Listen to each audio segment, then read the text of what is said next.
My fiancé posted on Instagram, "Some guys never grow into real men." I upgraded. I read it twice, not because I didn't understand it, but because I wanted to feel exactly how it landed. The words didn't shout.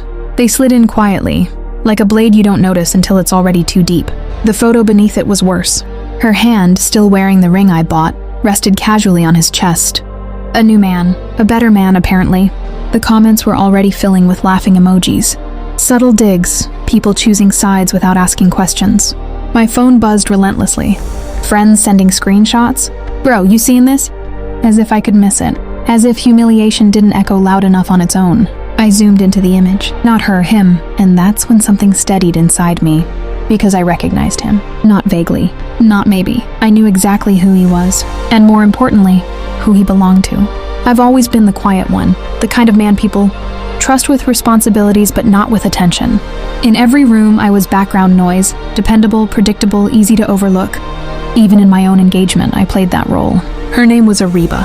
She liked to call me safe, as if it were a compliment. I paid the bills on time, remembered the small dates, showed up without being asked. I thought that was what building a life looked like. Steady, unremarkable, real.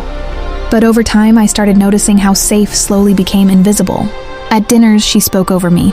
With friends, she joked about how I needed polishing. I'd laugh along because correcting her in public felt worse than staying quiet.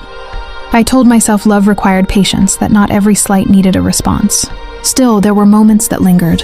The way she guarded her phone, the sudden interest in working late, the subtle shift in how she looked at me, like I was already something she had outgrown. I ignored it like I ignored most things, because I believed loyalty meant endurance.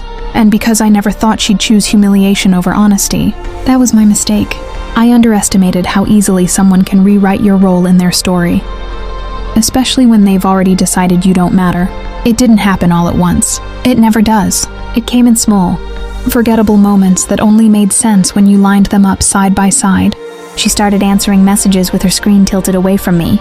Not sharply, just enough to suggest it wasn't for my eyes.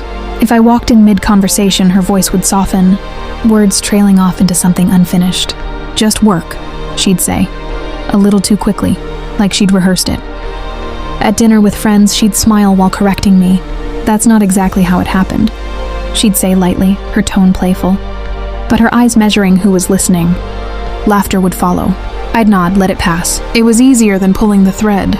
Once I reached for her hand across the table. She let me hold it for a second before gently slipping away to check a notification. The glow of her screen held her attention longer than I ever did. There were new names in her stories, always just out of context. A friend from the gym, someone from a project, faces I never met, conversations I was never part of. And then there were the pauses, those quiet, deliberate silences when I'd ask something simple. And she'd look at me like she was deciding how much truth I deserved, not whether to lie, just how little to say. The moment didn't feel explosive. It felt precise. I was still staring at her post. The caption sitting there like a public verdict on my worth. I upgraded.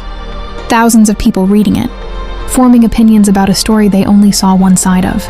My side had never interested her enough to tell. But him, that's where everything shifted. I clicked into his profile. Clean photos, confident smile, the kind of man who knew exactly how he looked to the world. And then I saw it, buried just enough to avoid attention, but not hidden. A tagged photo from months ago, a woman beside him, her hand resting on her stomach. A caption about our little miracle on the way. I didn't react immediately. I just sat there, letting the pieces fall into place, without forcing them.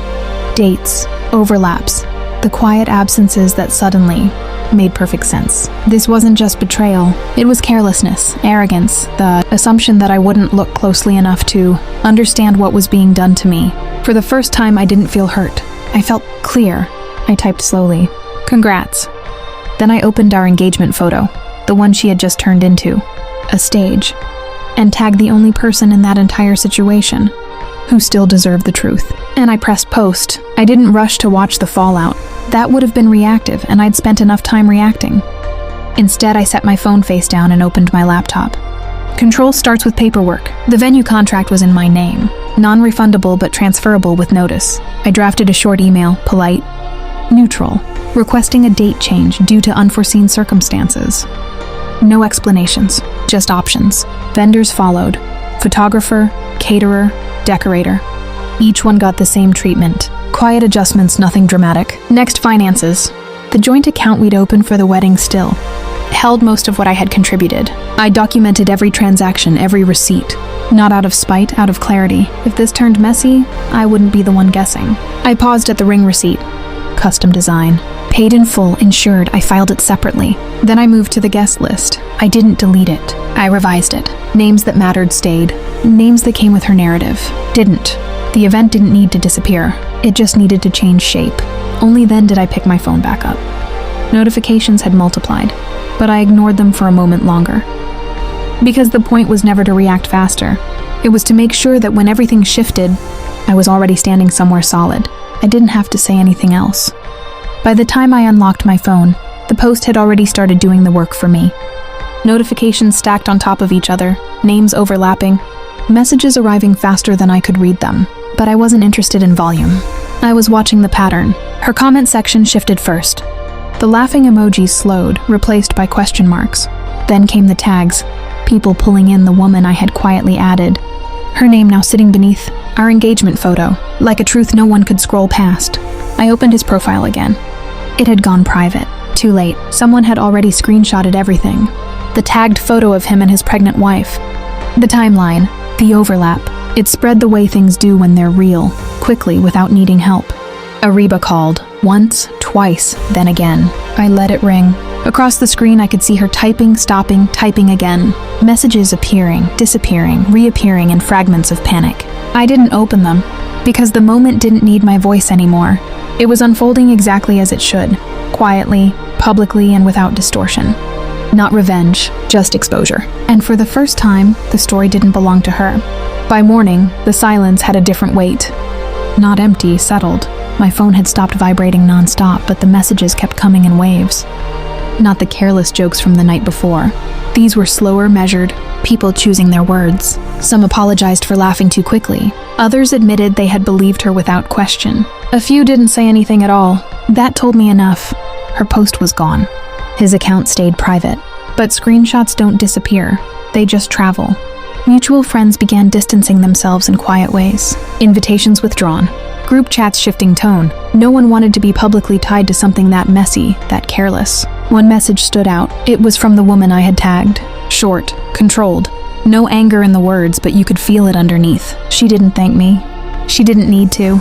Truth isn't a favor, it's a disruption. And disruption has consequences. For them, it was reputation. Relationships. The version of themselves they had curated so carefully. For me, it was something else. Clarity. Because when people show you who they are in front of an audience, it forces everyone watching to ask the same question. What would you tolerate if it were you? And more importantly, what would you do when silence stops protecting you? In the days that followed, everything became quieter, but not emptier, just clearer. I met with the vendors in person, one by one, not to cancel, but to redirect. The venue didn't feel like a loss anymore. It felt like reclaimed space.